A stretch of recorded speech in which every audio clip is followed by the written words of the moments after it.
চতুর্থ দিনের মতো চিকিৎসা সেবা বন্ধ রয়েছে জাতীয় চক্ষু বিজ্ঞান ইনস্টিটিউটে। নিরাপত্তার অভাবে আজও হাসপাতালে আসেননি চিকিৎসক, নার্স, কর্মকর্তা, কর্মচারীরা। এতে ভোগান্তিতে রোগীরা। দ্বিতীয় দিনেই হাসপাতাল থেকে চলে গেছেন বেশিরভাগ রোগী। তবে জুলাইয়ের আহতদের একটি অংশ এখনও হাসপাতালে অবস্থান করছেন। চিকিৎসকদের দাবি, বুধবার হাসপাতালের পরিচালক অধ্যাপক ডাক্তার খায়ের আহমেদ চৌধুরীর কক্ষে ভাঙচুরের পর চিকিৎসক সহ স্বাস্থ্যকর্মীদের সাথে জুলাই অভ্যুত্থানে আহতদের সংঘর্ষের পর থেকে বন্ধ আছে সেবা।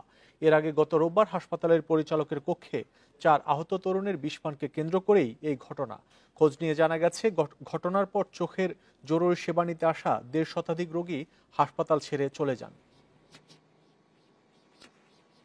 এ নিয়ে আরো জানবো, চক্ষু বিজ্ঞান হাসপাতাল থেকে যোগ দিচ্ছেন সহকর্মী আনোয়ার সাদাত নূর। আনোয়ার সাদাত, কি পরিস্থিতি দেখছেন? এই যে 4 দিন হতে চললো সেবা বন্ধ, রোগীদের ভোগান্তি কোন পর্যায়ে পৌঁছেছে? আর হাসপাতাল কর্তৃপক্ষ কারোর সাথে কথা হয়েছে কিনা যে কবে নাগাদ সেবা চালু হতে পারে? গত বুধবারের পর আজকে চতুর্থ দিনের মতো চক্ষু বিজ্ঞান ইনস্টিটিউট হাসপাতালের সেবা কার্যক্রম বন্ধ রয়েছে। গত বুধবার জুলাই আহতদের এক অংশ পরিচালকের কক্ষ ভাঙচুরের পরে মূলত এই মধ্য দিয়েই ঘটনার সূত্রপাত ঘটে।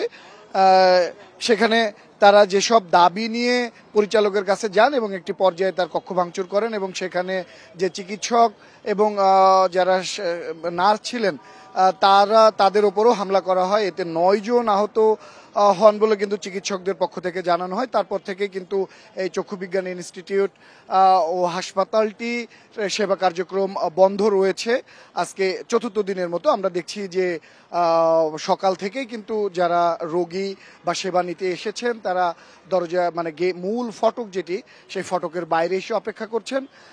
যারা রোগী বা সেবা নিতে এসেছেন তাদের অনেকেই দূর দূরান্ত থেকে এসেছেন, এরকম তথ্যও কিন্তু আমরা এখানে এসে তাদের কাছ থেকে পেয়েছি এবং তারা অভিযোগ করছেন যে তারা এই খবরটি জানেন না। তাদের যে নির্ধারিত দিনক্ষণ দেওয়া ছিল, তারা সেবা নিতে সেই নির্দিষ্ট সময়ে এসেছেন, তবে তারা সেখান থেকে এখন এসে তারা ভেতরে ঢুকতে পারছেন না, সেই সুযোগ পাচ্ছেন না। কেন ভেতরে সকল ধরনের সেবা কার্যক্রম বন্ধ রয়েছে বলে তাদেরকে নিরাপত্তা কর্মীরা জানিয়েছেন। আমরা এ ব্যাপারে নিরাপত্তা কর্মী ভেতরে ঢোকার চেষ্টা করেছিলাম, তবে নিরাপত্তা কর্মীদের বাধার মুখে সেখানে ঢোকা সম্ভব হয়নি।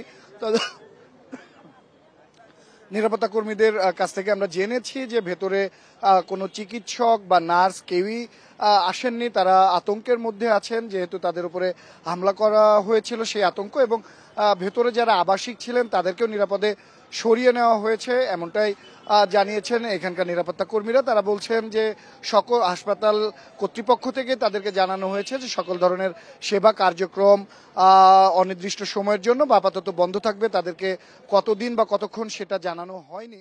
জাতীয় চক্ষু বিজ্ঞান হাসপাতালে চতুর্থ দিনের মতো সেবা বন্ধ রয়েছে, সেই খবর জানাচ্ছিলেন সহকর্মী আনোয়ার সাদাত নূর।